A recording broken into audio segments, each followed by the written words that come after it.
राष्ट्रीय युवा संसद 3.0 में गूंजी ऋषभ चतुर्वेदी की ओजस्वी वाणी। केंद्रीय संस्कृति एवं पर्यटन मंत्री गजेंद्र सिंह शेखावत की भूमिका में 4 महत्वपूर्ण विधेयकों पर रखा सरकार का प्रभावी पक्ष। अध्यक्षीय आसन से मिली सराहना।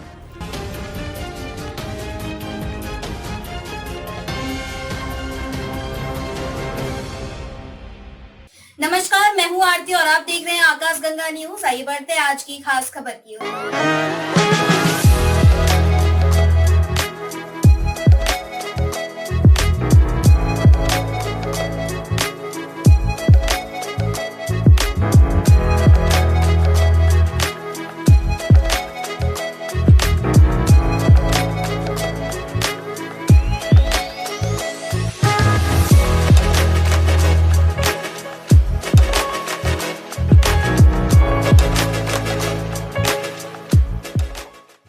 राज्य की राजधानी जयपुर में मंच मिनिस्ट्री एवं युवा साथी संगठन के संयुक्त तत्वाधान में आयोजित 2 दिवसीय राष्ट्रीय युवा संसद 3.0 लोकतांत्रिक मूल्यों, संसदीय परंपराओं और युवा नेतृत्व का सशक्त मंच बनकर उभरी है।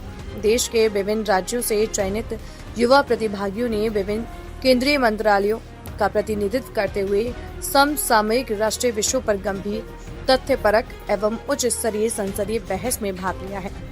इस प्रतिष्ठित आयोजन में केंद्रीय संस्कृति एवं पर्यटन मंत्री गजेंद्र सिंह शेखावत के संसदीय दायित्व का प्रतिनिधित्व कर रहे युवा वक्ता ऋषभ चतुर्वेदी ने अपने ओजस्वी वक्तृत्व, तथ्यपूर्ण तर्कों और संसदीय गरिमा के अनुरूप प्रस्तुति से विशेष पहचान बनाई। 2 दिनों तक चले इस आयोजन में महिला सशक्तिकरण एवं समान प्रतिनिधित्व विधेयक, डिजिटल सेंसरशिप एवं जवाबदेही विधेयक, जातिगत जनगणना तथा निर्वाचन सुधार विधेयक जैसे 4 महत्वपूर्ण राष्ट्रीय विषयों पर विस्तृत चर्चा हुई। प्रत्येक विषय पर ऋषभ चतुर्वेदी ने सरकार का पक्ष संविधान की भावना, लोकतांत्रिक मूल्यों और राष्ट्रीय हितों के अनुरूप प्रभावशाली ढंग से प्रस्तुत किया। महिला सशक्तिकरण एवं समान प्रतिनिधित्व विधेयक पर आयोजित विशेष सत्र में मुख्य अतिथि के रूप में राजस्थान की उप मुख्यमंत्री दिया कुमारी की गरिमामयी उपस्थिति रही। ऋषभ चतुर्वेदी ने अपने संबोधन का प्रारंभ महिषासुर मर्दिनी स्तोत्र के स्मरण से करते हुए भारतीय नारी शक्ति को नमन किया। आध्यात्मिक भाव भूमि से प्रारंभ हुआ उनका संबोधन शीघ्र ही लोकतांत्रिक विमर्श की गंभीरता में परिवर्तित हो गया।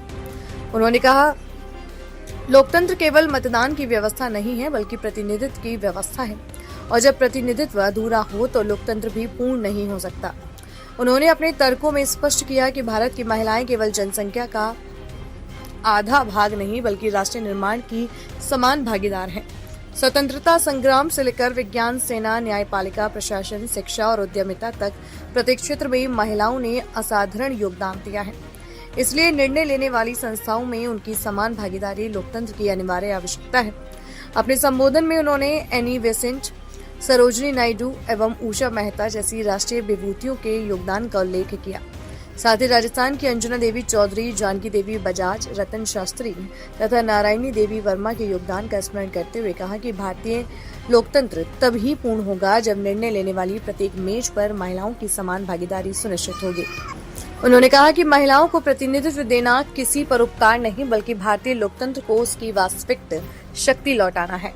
डिजिटल सेंसरशिप एवं जवाबदेही विधेयक पर सरकार का पक्ष रखते हुए ऋषभ चतुर्वेदी ने स्पष्ट किया कि सरकार अभिव्यक्ति की स्वतंत्रता को प्रतिबंधित करने ही नहीं बल्कि उसे अधिक उत्तरदायी, सुरक्षित और संवैधानिक मूल्यों के अनुरूप बनाने की पक्षधर है।